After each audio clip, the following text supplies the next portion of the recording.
उपस्थित असणारे आपल्या सर्वांचे नेते उद्धव बाळासाहेब ठाकरे आणि राजजी ठाकरे,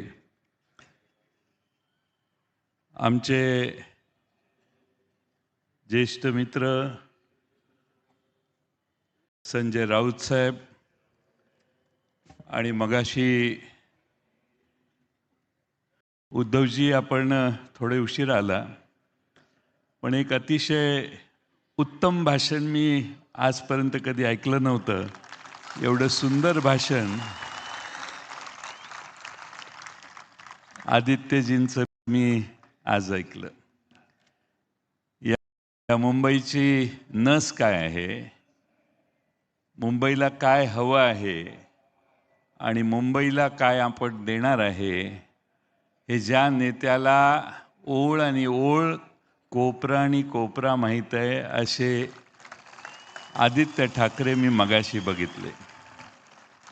उद्धवजी, महाराष्ट्राची जबाबदारी तुमच्यावर आहे, पण आता मुंबईची जबाबदारी आदित्यंच्यावर सोडून आपण मोकळे व्हायला हरकत नाही.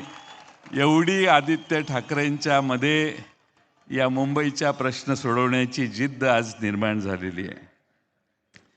मुंबईत स्वर्गीय आदरणीय बाळासाहेब ठाकरे साहेबांनी शब्द दिला आणि त्या शब्दामुळं ही मुंबई मराठी माणसांची आहे, मराठी वासियांची आहे, ही भावना पूर्ण देशभर पसरली. त्याचं एकमेव कारण स्वर्गीय बाळासाहेब ठाकरे. ते होते म्हणून या मुंबईमध्ये मराठी माणूस स्वाभिमानानं ठामपणानं उभा राहिला. हे आजही महाराष्ट्रात कुणीही विसरता कामा नये. खरं म्हणजे मागचं पोस्टर बघून मला मनापासून आनंद होतोय. त्या दोघांनी बघितलं की नाही मला माहीत नाही, पण हे मागचं पोस्टर बघून मला आनंद होतोय की भावकी एक झाली. मी कालपासून मुंबईतल्या अनेक प्रभागामध्ये फिरलो.